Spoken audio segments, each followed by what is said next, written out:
அகர முதல எழுத்தெல்லாம் ஆதிபகவன் முதற்றே உலகு. நெஞ்சமெங்கும் நிறைந்திருக்கும் அன்பு நெஞ்சங்களுக்கு எனது அன்பார்ந்த வணக்கம். நான் உங்கள் 5ஆம் தலைமுறை ஜோதிடர் ராம்குமார் ராஜேந்திரன். இன்றைக்கி நம்ம பார்க்கக்கூடிய தலைப்பு தனுசு ராசி அன்பர்களுக்கு 6ஆம் இடம், அதாவது ரிஷப ராசியில் நடைபெறவிருக்கும் செவ்வாய் மற்றும் குரு பகவானுடைய சேர்க்கை. இந்த 2 கிரகங்களுடைய சேர்க்கை 11/7/2024 முதல் 25/8/2024 சுமார் 45 நாட்களுக்கு நடைபெறவிருக்கு. இந்த நிகழ்வானது சுமார் 12 ஆண்டுகளுக்கு பிறகு நடைபெறவிருக்குங்க. ஸோ இது ஒரு அரிதான ஒரு யோக காலம் என்றே சொல்லலாம். ஸோ குரு பகவான் நவகிரகங்களின் மங்கள நாயகன் என்று அழைக்கக்கூடிய உங்களுடைய ராசி அதிபதியும் கூட. இந்த ராசி அதிபதி, இந்த குரு பகவான் செல்வம், செழிப்பு, குழந்தை பாக்கியம் மற்றும் அதிர்ஷ்டத்தை கொடுக்கக்கூடிய ஒரு கிரகம் என்றே கூறலாங்க. அடுத்தது அந்த செவ்வாய் பகவான் நவ கிரகங்களின் தளபதி என்று அழைக்கக்கூடிய ஒரு கிரகங்க. அதாவது ஒருத்தருக்கு தன்னம்பிக்கை, தைரியமும், துணிச்சல் மற்றும் விடாமுயற்சியை கொடுக்கக்கூடிய ஒரு கிரகம். இந்த கிரகத்தோட அமைப்பு அப்படின்னு பார்த்தீங்கன்னா, செவ்வாய் பகவான் ஒருக்கு பலமாக இருந்தார் அப்படின்னா நிலம் மற்றும் கட்டிடம் சம்பந்தப்பட்ட சில யோகத்தை கொடுக்கக்கூடிய ஒரு கிரகம் என்றே சொல்லலாம். ஸோ இந்த 2 கிரகங்களுடைய சேர்க்கை 12 ஆண்டுகளுக்கு பிறகு நடக்கவிருக்கும் ஒரு அரிய வகையான ஒரு யோக காலம் என்றே சொல்லலாம். ஸோ இந்த நிகழ்வு தனுசு ராசி என்பவர்களுக்கு எந்த விதமான அற்புதங்கள் மற்றும் சிறப்புகள் கொடுக்க போகுது அப்படிங்கிறதை தெளிவாகவும் துல்லியமாகவும் இந்த காணொலியில் பார்க்கலாங்க. நம்ம சேனலில் ஃபஸ்ட் டைம் பார்க்குறவங்கள அதை சப்ஸ்கிரைப் பண்ணிக்கோங்க. பெல் பட்டனை கிளிக் பண்ணி ஆல் அப்படிங்கிற ஆப்ஷன் கொடுத்துக்கோங்க. ஸோ தனுசு ராசி என்பவர்கள் குரு பகவானை அதிபதியாக கொண்டவர்கள், நிறைய வைராகிய குணம் படைத்தவர்கள் அப்படின்னு சொல்லலாம். ஒரு விஷயம் சரின்னு பட்டுருச்சுன்னா யார் தடுத்தாலும் அதை கேட்க மாட்டீங்க. அதே விஷயம் அது தவறுன்னு தெரிஞ்சிருச்சுன்னா யார் செய்யன்னு சொன்னாலும் அதை செய்ய மாட்டீங்க. ஸோ வைராகியத்திற்கு கட்டுப்பட்டு சில விஷயங்கள், தன்மானத்திற்கு தலைக்குனிவு அப்படின்னு ஒன்று வந்துருச்சு அப்படின்னா தலையே போனாலுமே அந்த விஷயத்தை செய்ய மாட்டோம் அப்படின்னு சொல்லி பிடிவாதம் இருக்கக்கூடிய நபர்கள். ஸோ எல்லா விஷயத்தையுமே தொலைநோக்கு பார்வையாகவே பார்க்கக்கூடிய ஒரு நபர்கள். ரொம்ப யோசனைகள் ஜாஸ்திங்க. எந்நேரமும் யோசிச்சுட்டே இருப்பாங்க. தனக்குன்னு சொல்லி ஒரு நீண்ட கால நண்பர்கள் அப்படிங்கிறது கூட முழுமையாக இல்லாத ஒரு நபர்கள் அப்படின்னே சொல்லலாங்க. ஸோ இந்த விஷயங்கள் உங்களுக்கு ஏதாவது ஒரு விஷயம் தப்புன்னு பட்டதுன்னா, ஏன்னா ஸ்ட்ரைட் ஃபார்வர்டு அப்படின்னு சொல்லலாங்க. தனக்கு ஒரு விஷயம் கரெக்டுன்னு பட்டதுன்னா மட்டும்தாங்க செய்வேன், தனக்கு தப்புன்னு பட்டதுன்னா அது யாராக இருந்தாலும் விட மாட்டேன். ஸோ இந்த மாதிரி நபர்களுக்கு சந்தித்த சில பிரச்சனைகளும் இழப்புகளும் ரொம்ப ஏராளங்க. எல்லா விதமான தடைகள் அப்படிங்கிறது சந்திச்சாச்சு, எல்லா விதமான துரோகங்கள் அப்படிங்கிறது சந்திச்சாச்சு. தான் என்ன விஷயத்தை நினச்சோமோ அந்த விஷயம் அப்படியே டோட்டலாக ஆப்போசிட்டாக நடக்கும்போது எதுக்காக இந்த வாழ்க்கை, ஏன் இப்படி இருக்குது, நமக்கு மட்டும் ஏன் இந்த மாதிரி நடக்குது, இந்த அமைப்பு இப்படி தான் இருக்குமா, இல்லை கடைசி வரைக்கும் நம்ம இதே வாழ்க்கையை தான் வாழணுமா, ஸோ நமக்குன்னு ஒரு நல்ல நேரம் வராதா, எப்போ தான் இந்த இது மாறும். ஏன்னா ஓடி போய் அடுத்தவங்களுக்கு உதவி செஞ்சீங்க. தன் உதவி செஞ்சாலும் அந்த உதவியினால் நமக்கு சில துரோகங்களை இழைச்சவங்களுக்கு கூட நம்ம மன்னிச்சுட்டு திரும்பவும் அங்கேயே போய் நிற்கக்கூடிய ஒரு சூழல் அப்படிங்கிறது. அடுத்தவங்களுக்கு உதவி பண்ணுறதுல அவ்வளோ ஒரு நல்ல மன நிறைவை பெறக்கூடிய நபர்கள். யாருக்காக வாழ்கிறோம், யாருக்காக இந்த விஷயத்தெல்லாம் பண்ணுறோமோ அவங்களே நம்மளை புரிஞ்சிக்கல அப்படிங்க சொல்லக்கூடிய ஒரு சூழல் வரும்பொழுது இந்த ஏமாற்றத்தை நம்மளால் தாங்க முடியாமல், என்னடா இது வாழ்க்கை, ஏன்டா இப்படி இருக்குது அப்படின்னு சொல்லி ரொம்ப யோசிச்சுட்டு இருக்கக்கூடிய ஒரு தனுசு ராசி என்பவர்களுக்கு கடந்த சில வருடங்களில் பார்த்திங்கன்னா 7 செடியோட தாக்கத்திலிருந்து இப்போ தான் கொஞ்சம் கொஞ்சமாக விடுபட்டு இன்னும் அதே நிலையில் இருக்கக்கூடிய ஒரு காலமாக இருக்குது.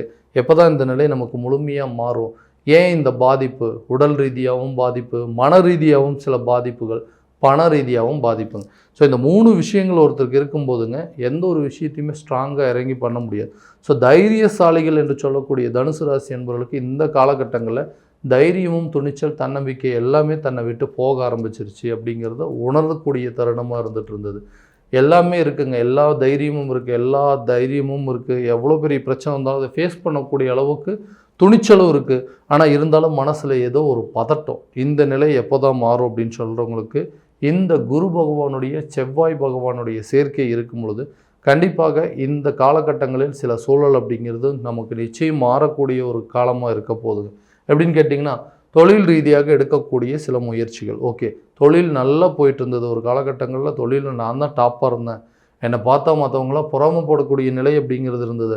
ஆனால் இப்போ இருக்கக்கூடிய சூழலில் நீ எல்லாம் இன்னுமா பிஸ்னஸ் பண்ணிகிட்ருக்கிற, இன்னும் விட்டு போகலையா அப்படின்னு சொல்லி நம்மளை கேவலமாக பேசக்கூடிய நிலைக்கு தள்ளப்பட்டுட்டேங்க. இந்த பிஸ்னஸில் நம்மளால் சாதிக்கவே முடியாதா, இது நம்ம தேவையில்லாமல் ஒரு தேர்வா, இதை அனாவசியமாக இதை நம்ம செலக்ட் பண்ணிட்டோமா, ஸோ இதுலேருந்து நம்ம மீண்டு வர முடியாது, இதில் வெற்றி காண முடியாதுன்னு சொல்லி எல்லா முயற்சிகளும் நிறைய எடுத்திருக்கீங்க, அதெல்லாம் ஏதாவது ஒரு விதத்தில் தடைப்பட்டுகிட்டே இருந்தது. சில நேரத்தில் பலவீனமாக மாறிட்டீங்க. ஓகே, நிஜமாகவே மற்றவங்க சொன்ன மாதிரி நாம் தேர்வு செஞ்ச துறைகள் நமக்கு தப்பாக போச்சா, நம்ம தேர்வு செலக்ட் பண்ண பிஸ்னஸ் தப்பா அப்படின்னு யோசிச்சுட்டு இருக்கக்கூடிய நபர்களுக்கு நிச்சயமாக இந்த தைரியம், துணிச்சல், தன்னம்பிக்கை எல்லாமே அதிகரிக்கக்கூடிய காலகட்டம். இந்த நேரத்தில் நான் எடுத்த பிஸ்னஸ் எனக்கு தெரியும், நான் இதில் சும்மா இறங்கலை, நான் இதை நிறைய யோசித்து தான் இறங்கியிருக்கேன், இந்த விஷயத்தை நான் கண்டிப்பாக செஞ்சு முடிப்பேன் அப்படின்னு யோசிக்கக்கூடிய காலகட்டம். அதுவும் இந்த நிலம் மற்றும் கட்டிடம் சம்மந்தப்பட்ட துறைகள், கட்டுமானம் சம்மந்தப்பட்ட துறைகள் இருக்கக்கூடியவங்களுக்கு இது ஒரு நல்ல அருமையான காலகட்டமாக இருக்க போதுங்க.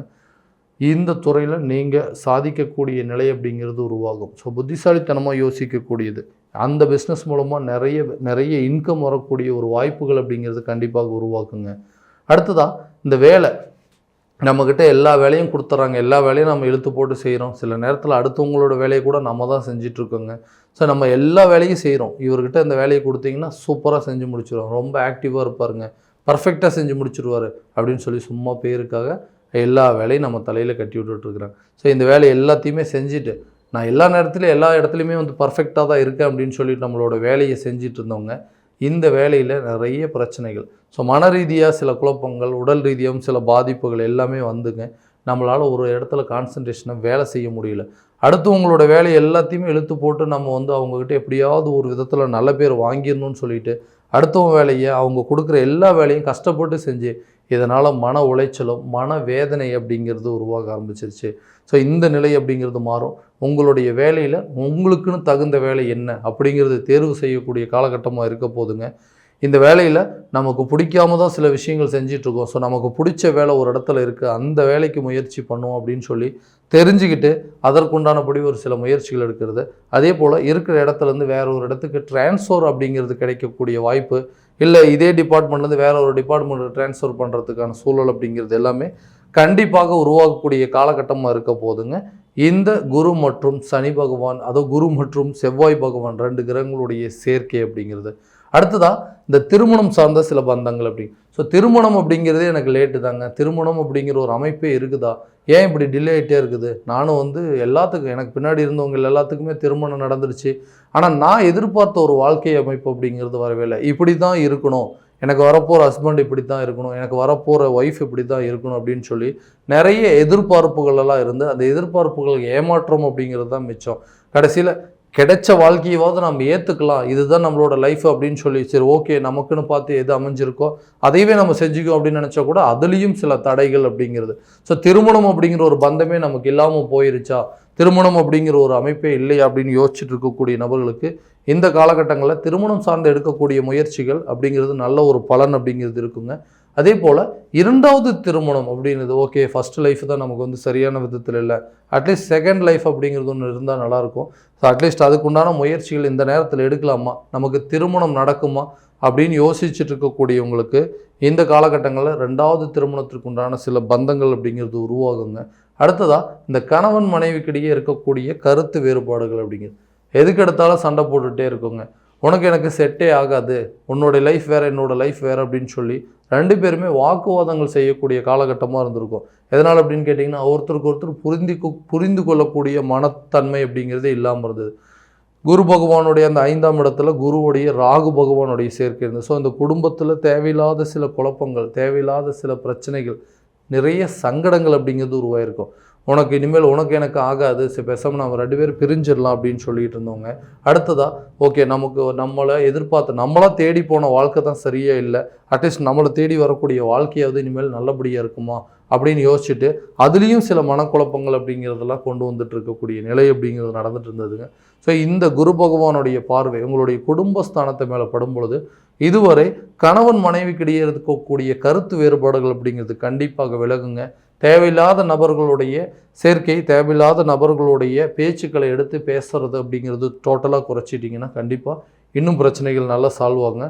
அடுத்ததாக இந்த நீங்களாக எதிர்பார்த்த வாழ்க்கை தான் சரியில்லை, நம்மளை தேடி வந்த வாழ்க்கையாவது நல்லபடியாக இருக்குன்னா கண்டிப்பாக அந்த விஷயங்கள், ஏன்னா உங்களுடைய எதிர்பார்ப்புகள் எப்போவுமே கண்டிப்பாக கம்ப்ளீட் ஆனதே கிடையாது. ஸோ கிடைச்ச லைஃப்பை தான் கரெக்டாக கண்டினியூ பண்ணி ஓகே இருக்கிறத நம்ம பார்த்துக்கலாம் அப்படின்னு சொல்லி. ஸோ ஏன்னா அந்த தனுசு ராசியோட அமைப்பே அப்படி தான் இருக்குங்க. ஸோ அப்போ நமக்கு ஒரு வாழ்க்கை அமைஞ்சிருச்சு அப்படின்னா அந்த வாழ்க்கையாவது கரெக்டான சூழலில் கொண்டு போகணும் அப்படின்னு சொல்லி அதுக்குன்னு எடுக்கக்கூடிய முயற்சிகள் எல்லாமே பிரச்சனையாகவே போயிட்டு இருந்ததுங்களா? இந்த காலகட்டங்களில் ஸோ உங்களுடைய எண்ணங்கள் ஈடேறுவதற்கான சூழல் அப்படிங்கிறது கண்டிப்பாக உருவாகுங்க. நீண்ட நாட்களாக இந்த குழந்தை பாக்கியம் இல்லாத தம்பதியினருக்கு கண்டிப்பாக குழந்தை பாக்கியம் உருவாகும். இந்த 5ஆம் இடத்துல இது வரைக்கும் இந்த ராகு, குரு பகவானுடைய இந்த ராகு சேர்க்கை புத்திர தடைகள் அப்படிங்கிறது ஏற்படுத்தி கொடுத்துருக்குங்க. ஸோ அந்த நிலை அப்படிங்கிறது கண்டிப்பாக மாறி புத்திரர் சம்மந்தப்பட்ட அனுகூலங்கள், 2வது குழந்தைக்கு உண்டான வாய்ப்புகள் அப்படிங்கிறது கண்டிப்பாக உருவாகுங்க. பூர்வ புண்ணிய ஸ்தானம் அப்படிங்கிறது அந்த 5ஆம் இடத்துல நீண்ட நாட்களாக இருந்து வந்த பூர்வீக சொத்துக்களில் இருக்கக்கூடிய வில்லங்கங்கள் அப்படிங்கிறது தீருங்க. அடுத்ததாக இந்த வீடு கட்டக்கூடிய யோகமும், ஒரு புதிய சொத்துக்களை வாங்குவதற்கான சில வாய்ப்புகள், தனவரவை சேர்ப்பது, அதாவது ஒரு பேங்க் பேலன்ஸு, ஒரு சேவிங்ஸ் குறிப்பாக வச்சுக்கணும் அப்படின்னு சொல்லி இது வரைக்கும் நீங்கள் எடுத்த முயற்சி இல்லாமல் வந்து ஏதாவது ஒரு விதத்தில் எக்ஸ்பென்சஸ் அப்படிங்கிறது அதிகமாகிட்டே இருந்தது. ஸோ இந்த காலகட்டங்களில் பணத்தை சேர்த்து வைப்பதற்கான சில சூழல் அப்படிங்கிறது உருவாகுங்க.